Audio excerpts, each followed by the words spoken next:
pemirsa Bali TV, berjumpa kembali bersama saya Winata dalam program Bisnis Bali News, dan kali ini saya berada di ruang Dekan Fakultas Ekonomi Bisnis Universitas Udayana, dan saya akan mewawancari Pak Dekan, Bapak Agus Ganesa Rahyuda, dan beliau akan kita minta statementnya berkaitan dengan kondisi COVID-19 di Bali yang berdampak luar biasa terhadap ekonomi.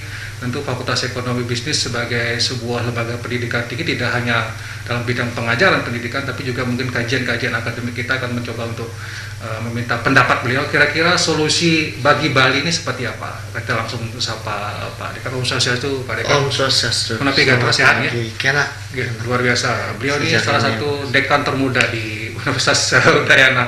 Dan mungkin kita akan bicara tentang dampak ekonomi, Pak Dekan, berkaitan dengan COVID ini. Sudah kita ketahui kan sudah luar biasa. Bali karena pariwisatanya penggerak ya ekonomi. Sekarang kondisi begini. Nah, Fakultas Ekonomi Bisnis Udayana ada semacam kajian-kajian tidak yang dilakukan selama ini untuk ya katakanlah mungkin ada solusi-solusi tawaran terhadap masyarakat dan pemerintah Bali. Terima kasih Pak. Sebelumnya kami dari Fakultas Ekonomi dan Bisnis Universitas Udayana mengucapkan terima kasih yang sebesar-besarnya karena telah berkunjung ke fakultas kami di sini. Jadi kalau kita bicara masalah pandemi ini kan sudah masuk sekitar bulan Maret ya. Bulan Maret kita sudah mulai pembatasan kegiatan masyarakat, sudah mulai work from home. Nah, dari bulan Maret itu Fakultas Ekonomi dan Bisnis memainkan peranan yang cukup aktif dalam membantu pemerintah, membantu dunia usaha untuk melewati masa-masa sulit pandemi ini, Pak. Kalau kita bicara kegiatan-kegiatan yang telah dilakukan, itu FEB sendiri perannya ya untuk pandemi ini bisa masuk ke dalam dua kategori. Kategori pertama itu kegiatan-kegiatan yang fokus membantu agenda pemerintah. Jadi kalau kita bicara agenda pemerintah itu kan dia berusaha untuk menurunkan persentase dari kasus positif COVID. Kemudian berusaha meningkatkan persentase yang sembuh, dan terakhir adalah berusaha menurunkan persentase yang meninggal. Apa yang kita lakukan untuk membantu pemerintah tersebut? Yang pertama tentu ini mengalir dari kebijakan rektor, Pak. Jadi di FEB itu perkuliahan kita sudah mulai online semua. Dosen perkuliahan online, kemudian teknik memberikan pelayanan melalui online. Kemudian juga pimpinan-pimpinan secara bergiliran memberikan perkuliahan online.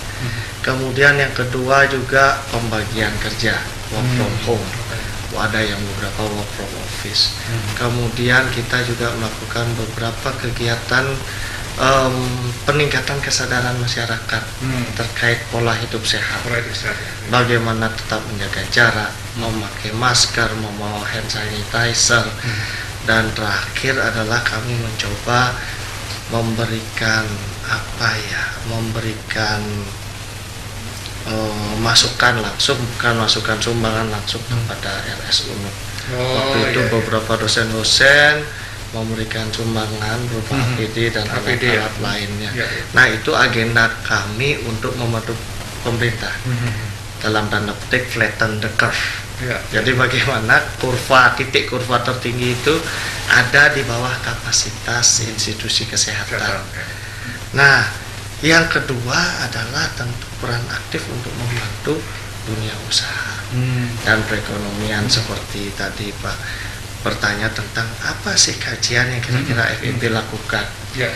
Jadi ini pada skala nasional ada pamil bahwa jika kita memprediksi situasi ekonomi di tengah pandemi ini itu relatif sulit, Pak. Kenapa? Karena sekarang perekonomian ini dipengaruhi oleh anteseden yang berbeda dari sebelumnya. Kalau perekonomian sebelumnya dipengaruhi oleh misalkan aksi teror, kemudian dipengaruhi krisis keuangan, kemudian bencana alam. Nah, sekarang dipengaruhi oleh sebuah anteseden yang kita belum bisa prediksi kapan berakhirnya. Kalau tiga ini kita bisa prediksi. Yang keempat ini pandemi kita tidak bisa prediksi. Walaupun beberapa kajian telah dilakukan oleh beberapa ahli di FEB, nah itu relatif menemui kesulitan untuk mendapatkan hasil yang benar-benar valid. Hasilnya benar ya. Jadi kita masih melakukan itu. Kemudian aksi nyata yang kami lakukan itu untuk sisi kajian, aksi nyatanya itu adalah mungkin melakukan beberapa webinar. Oh ya, bukan seminar-seminar itu ya. Seminar-seminar, kita memanggil beberapa ahli, kita mengundang beberapa entrepreneur yang terdampak, kemudian kita mengundang beberapa karyawan yang mungkin mengalami PHK atau unpaid leave, kemudian dari sana diberikanlah beberapa masukan. Itu kira-kira aksi yang kami lakukan. Mungkin kira-kira kalau kita bicara begitu, karena Bali sekali lagi memang kan pariwisata nih yang dan belum pernah ya. Saya mau mencari beberapa orang, ini belum pernah Bali mengalami hal seperti ini, pariwisata terpuruk sekali, sampai nol ini bisa. Nah itu berarti kan pengangguran yang banyak dan segala macam. Nah, bagaimana menggerakkan sektor ekonomi kita dalam kondisi ini dari masukan ketika melakukan seminar, apa yang mungkin solusi-solusi real yang bisa dilakukan saat ini? Betul. Kalau kita melihat masalah ekonomi, kita melihat dari pertumbuhan ekonomi Bali. Bukan lagi nol tapi sudah pertumbuhan negatif. Negatif. Itu sedalam 1,14%. Dan yang paling terdampak itu sektor pertama adalah pariwisata. Yang kedua adalah retail dan yang terakhir adalah pertanian. Itu juga pertumbuhannya negatif. Sekarang dari webinar itu sebenarnya kami bisa melihat yang di PHK atau yang mendapatkan unpaid leave itu dia sebenarnya melakukan pergeseran profil pekerjaan yang kami lihat dari hasil kajian kami, yaitu dari awalnya karyawan kemudian dia bergeser ke beberapa industri kreatif seperti misalnya kuliner ya. Jadi melalui Instagram dia mencoba melakukan dia punya skills untuk memasak, dia punya skill untuk kue, bergeser ke sana. Kemudian juga periklanan seperti promote paid, dia menggunakan sosial medianya untuk membantu melakukan promosi. Ada beberapa juga kerajinan dan lain sebagainya. Di sana kami tawarkan seperti ini. Waktu di beberapa bulan yang lalu kita juga sudah bicara di satu acara bahwa kita bukan bicara lagi di masa after pandemi. Kita masih berada di masa pandemi.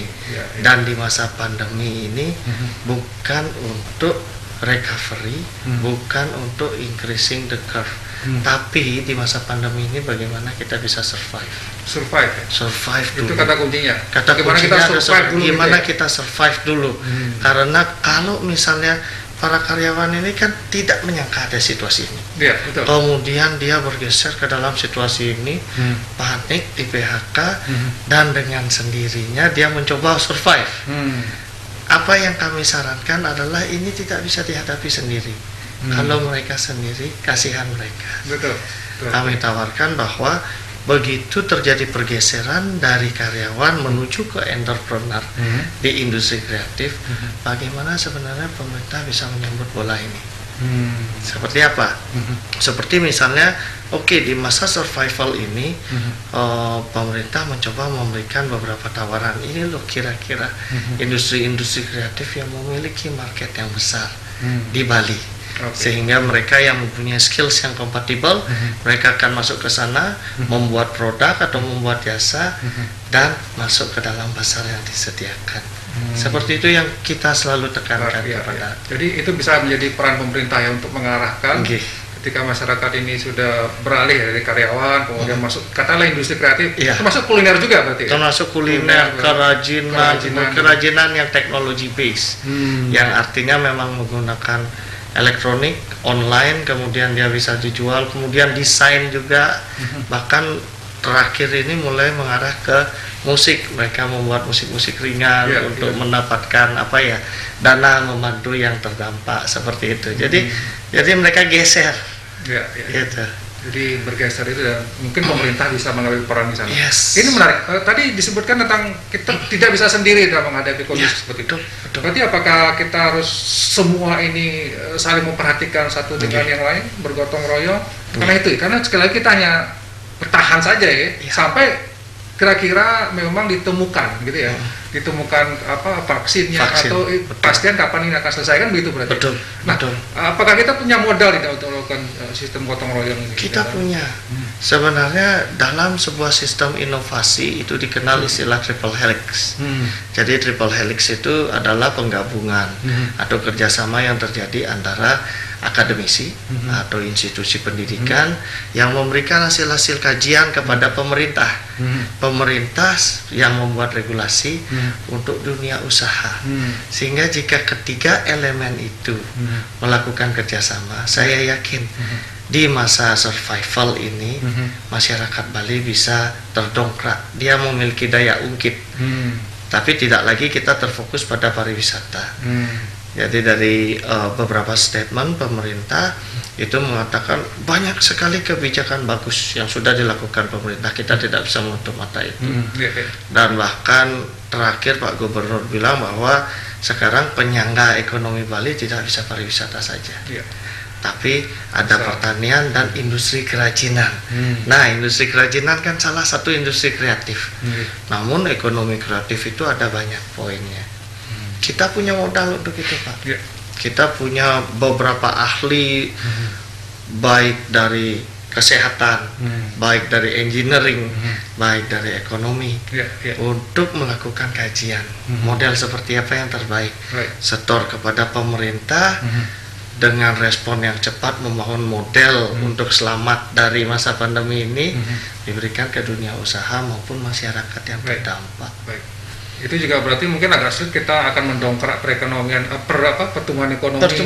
Akan sulit untuk kita misalnya sampai 5 atau 6, nggak mungkin ya seperti kondisi begini. Tapi bertahan hidup Kalau saya tekankan kita ada di survival stage. Kalau kita bicara siklus ekonomi, mulai dari puncaknya, klimaksnya, kemudian penurunannya, kemudian resesinya, sampai terakhir dia recovery. Nah, bagaimana kita menyikapi survival stage ini? Bagaimana kita menyikapi palung bawah ini? Semakin kita bisa survive, kita akan cepat masuk ke masa recovery, langsung ekspansi dan kemudian sampai puncak. Tapi kalau waktunya kapan agak susah ya, setahun 2 tahun ke depan? Gak bisa prediksi, Pak. Karena apa? Karena satu, vaksin belum ditemukan. Yang kedua, kasus positif meningkat terus, semakin meninggalkan yang sembuh. Jadi gapnya semakin besar. Baik. Terima kasih Pak Dekan, waktunya luar biasa. Ini luar biasa. Jadi memang kita menemukan istilah survival stage ini yang kita harus pahami bersama, sehingga karena kita tahu ada di mana, sehingga kita tahu harus melakukan apa, kan gitu. Sekali lagi terima kasih Pak Dekan waktunya. Dan demikian pemirsa Bali TV, Bisnis Bali News kita kali ini. Saya ucapkan terima kasih atas perhatian Anda. Tentu kita semua harus bergotong royong seperti yang Pak Dekan sampaikan tadi untuk keluar dari situasi yang susah ini. Dan selalu akan saya tutup dialog saya dengan semoga badai ini segera berlalu. Sampai jumpa di Bisnis Bali News berikutnya.